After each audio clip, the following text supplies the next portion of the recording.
खेती करता आ रहा है। खेती बाड़ी प्राचीन काल से चली आ रही है। कोई जानता भी है कि चावल का एक दाना तैयार होने में कितना समय लगता है? नहीं जानता।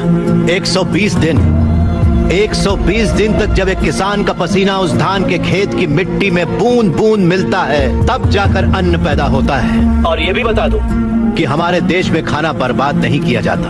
अगर वही देश किसानों को बर्बाद होता देखता रहे तो फिर हम किसके पास जाएंगे?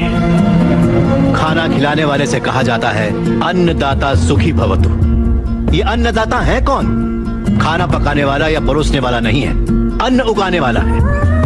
और ये खेती जैसा उपहार ईश्वर ने हमें दिया है। सेल फोन के बिना हम जिंदा रह सकते हैं, टीवी और एसी के बिना भी हम लोग जिंदा रह सकते हैं। जो टीवी और एसी बनाते हैं वो करोड़ोंपति हैं, लेकिन अन्न उगाने वाला वो गरीब किसान इतनी कड़ी मेहनत और धूप में पसीना बहाने के बाद दिन ब दिन गरीब होता जा रहा है। फैक्ट्रीज लगाना गलत नहीं है, बिल्कुल सही है, लेकिन खेतों को बर्बाद करके फैक्ट्रीज लगाना गलत है। इस देश में कितनी ही बंजर जमीनें हैं, कितनी ही पथरीले जमीनें हैं। क्यों? क्योंकि वहाँ पर पानी नहीं है, इसीलिए खेती करने में इतनी परेशानी उठानी पड़ती है। जरा सोच कर जवाब दीजिए कि किसान पानी लेने कहाँ जाएगा? इस देश में पिछले 10 साल में 1,71,105 से ज्यादा किसान आत्महत्या कर चुके हैं। उसमें से 25,000 से ज्यादा किसान तो इसी इलाके में रहते थे।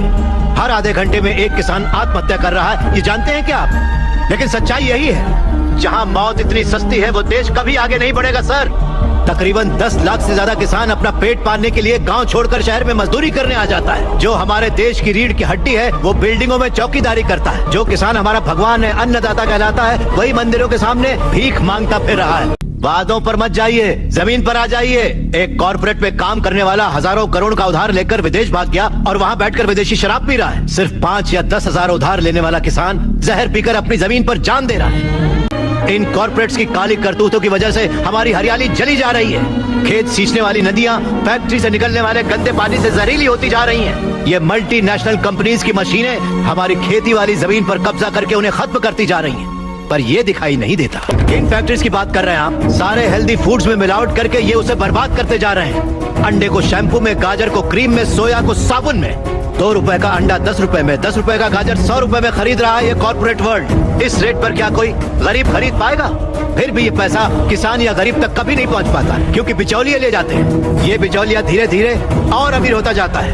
अन्न पैदा करने वाला किसान गरीब से गरीब होता जाता है। पौष्टिक खाना न मिल पाने की वजह से गरीब बच्चे, गरीब बूढ़े बीमारी से मर रहे हैं सर। नौकरी कैसी भी हो हमारी बेहतरी के लिए होनी चाहिए, लेकिन हम उन फैक्ट्रियों के गुलाम बनकर अपनी जिंदगियां खराब कर रहे हैं। याद रखिए, खेती भी एक उद्योग है और किसान उद्योगी है, उसे अगर हमारे गांव की समस्याओं को आप लोगों ने नजरअंदाज किया तो एक न एक दिन हर गांव हमारे गांव जैसा ही बन जाएगा। समझ जाइए आप लोग। अगर ये मीडिया कोशिश करे तो ये दुनिया हिला के रखते हैं। वो ताकत है आप में। लोगों के दर्द को आपको बताने के लिए आपको परेशान किया, उसके लिए माफी चाहिए। अगर आपको लगे कि ये सही है तो हमें न्याय दिलाने के लिए हम सबकी मदद कीजिए।